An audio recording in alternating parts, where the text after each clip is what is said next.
Pakistan defence analysis में खुशामदीद। इस video में हम टर्की की न्यूक्लियर कॉल के बारे में बात करेंगे और बताएंगे कि कैसे टर्की जो है मुस्तकबिल में एक न्यूक्लियर आर्म्ड स्टेट बन सकती है। उसके बाद हम चाइनीज़ आर्मी के बारे में बात करेंगे जो कि रिसेंटली 100 किलोमीटर तक इंडिया के अंदर घुस गई और एक ब्रिज भी बना के चली गई। और लास्टली हम 6 सितंबर की मुनासबत से आपको डिटेल देने की कोशिश करेंगे इस 6 सितंबर के अंदर क्या क्या इवेंट्स परफॉर्म हुए और क्या क्या इशारे जो हैं हमें मज़ीद मिले हैं। तो चलिए शुरू करते हैं। टर्की की तारीख का एक बहुत ही अहम बयान शायद रजब तैयब एर्दोगान ने दिया है, जिसको या जिस पर अगर वो वाकई यकीन रखते हैं और इस पर काम करने वाले हैं तो ये तकरीर जो है रजब तैयब एर्दोगान की बहुत ही तारीखी कंसीडर की जा सकती है। तैयब एर्दोगान ने खिताब में बेसिकली यही कहा है कि वो ममालिक जिनके पास न्यूक्लियर हथियार हैं वो कैसे किसी और को रोक सकते हैं, और मैं इस चीज़ को नहीं मानता। न्यूक्लियर वेपन आप जानते हैं कि ऐसी चीज़ है जिसका ख़तरा नज़र आते ही ईरान, इराक़ और कई ममालिक पे जो है पाबंदियाँ लग गई थी, बल्कि गैर कानूनी तरीके से उनके एसेट्स को तबाह भी किया गया है। यहाँ तक कि जो ममालिक जो है न्यूक्लियर पावर भी हैं उनका भी यही सलूक पास्ट में किया गया है। लेकिन अगर आप न्यूक्लियर ताकत बन जाएँ तो फिर नॉर्थ कोरिया जैसे ममालिक को भी आप आसानी से हैंडल नहीं कर सकते। ये चीज़ टर्की पे इस तरह से और ज़्यादा सख्त है क्योंकि अभी उन्होंने S-400 लिया है जो कि नेटो के अगेंस्ट कंसिडर किया जा सकता है, और अगर वो अपने न्यूक्लियर वेपन्स को भी बनाएंगे तो ना सिर्फ उनकी नेटो की पोजीशन में मसला हो सकता है बल्कि उन पर सैंक्शंस भी लग सकती हैं। लेकिन टर्की जो है वो ख़ित्ते में और पूरी दुनिया में जो है एक बहुत ही डोमिनेंट फोर्स के तौर पर ख़ुद को मुतारिफ़ करवा सकता है।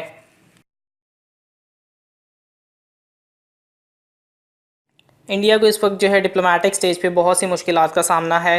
वर्ल्ड स्पीकर कॉन्फ्रेंस में जो है कश्मीर का जिक्र हो रहा है, इंटरनेशनल कॉन्फ्रेंस में इसका जिक्र हो रहा है। फॉरेन मिनिस्टर जो हैं चाइना के, उन्होंने इंडिया का दौरा जो है इस वजह से मनसूख कर दिया है। इसराइली प्राइम मिनिस्टर जो हैं उन्होंने इंडिया का दौरा रोक दिया है, गो कि इसकी वजह जो है शायद उनके अपने इलेक्शंस हैं। लेकिन तमाम जगहों पर जो है इंडिया को दुश्वारी हो रही है। लेकिन परसों जो है वो एक ऐसी खबर निकल के सामने आई है कि इंडिया को इंटेंजिबल बेसिस पे तो मुश्किलात का सामना है ही, लेकिन अब टेंजिबल बेसिस पे भी उनके मुल्क को इन्फिल्ट्रेट किया जा रहा है। कल बीजेपी के एमपी ने यह दावा किया है कि चाइना की आर्मी ना सिर्फ इंडिया में 100 किलोमीटर तक अंदर आ चुकी है बल्कि अंजॉव स्टेट में वहाँ पे एक ब्रिज भी बना के चली गई है। चाइना का जो ओरिजिनल क्लेम है उनके मुताबिक जो है अरुणाचल प्रदेश जो है वो चाइना का हिस्सा है, और ऑल्दो इंडियन आर्मी ने ये इन्फिल्ट्रेशन का दावा जो है वो मुस्तरद कर दिया है, लेकिन जिनकी जानिब से ये क्लेम किया जा रहा है वो इस वक्त जो है गवर्नमेंट की पार्टी में मौजूद हैं। और अगर तो ये ठीक निकली है तो ये दुनिया के सबसे बड़े इंटेलिजेंस फेलियर्स में से होगा। 100 किलोमीटर तक अंदर आ जाना और वो भी ग्राउंड ट्रूप्स के साथ, और ना सिर्फ 100 किलोमीटर अंदर आ गए बल्कि ब्रिज भी बना के चले गए। ये बहुत ही सीरियस इन्फिल्ट्रेशन हो सकती है और यकीनन इससे आप चाइनीज़ आर्मी और स्टेट का मैसेज भी समझ सकते हैं।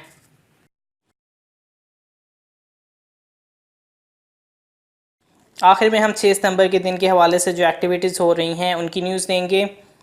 पाकिस्तान के प्राइम मिनिस्टर इमरान खान ने डिफेंस डे को जो है कश्मीर के साथ यकजहती से मंसूब किया है। प्राइम मिनिस्टर जो है मुजफ्फराबाद का दौरा भी करेंगे जहाँ पे वो 1965 के शोहदा और गाजियों को ट्रिब्यूट देंगे। इसके अलावा चीफ़ ऑफ आर्मी स्टाफ ने भी अपने पैगाम में कहा है कि आखिरी सांस, आखिरी गोली और आखिरी सिपाही तक लड़ेंगे। इससे एक चीज़ मुंसलिक ये है कि 7 सितंबर को एक प्री टेप शो दिखाया जाएगा जिसमें हमारे जो रीसेंट हीरोज़ हैं उनको ट्रिब्यूट दिया जाएगा। मेंशन करने की ज़रूरत नहीं है कि इसमें स्क्वाड्रन लीडर हसन सिद्दीकी और विंग कमांडर नुमान अली खान भी मौजूद हैं।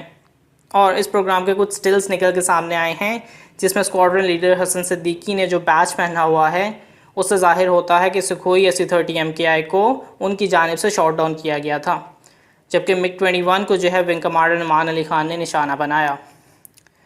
ये चीज़ हमारे उन फ़ौजियों की निशानी है जिन्होंने 1965 में अपनी बहादुरी की मिसाल कायम की। यकीनन ये जनरेशन जो है वो MM आलम, अब्दुल सत्तार अलवी, राशिद मिन्हाज जैसे पायलट से मुतासिर है। इसी तरह हमारी आर्मी और हमारी नेवी में भी 1965 में ऐसी बहुत सी मिसालें कायम हुई थी जिनको इस जनरेशन के लोग जो हैं वो फॉलो कर सकते हैं।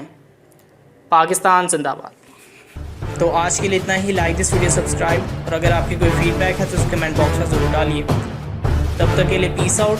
पाकिस्तान जिंदाबाद।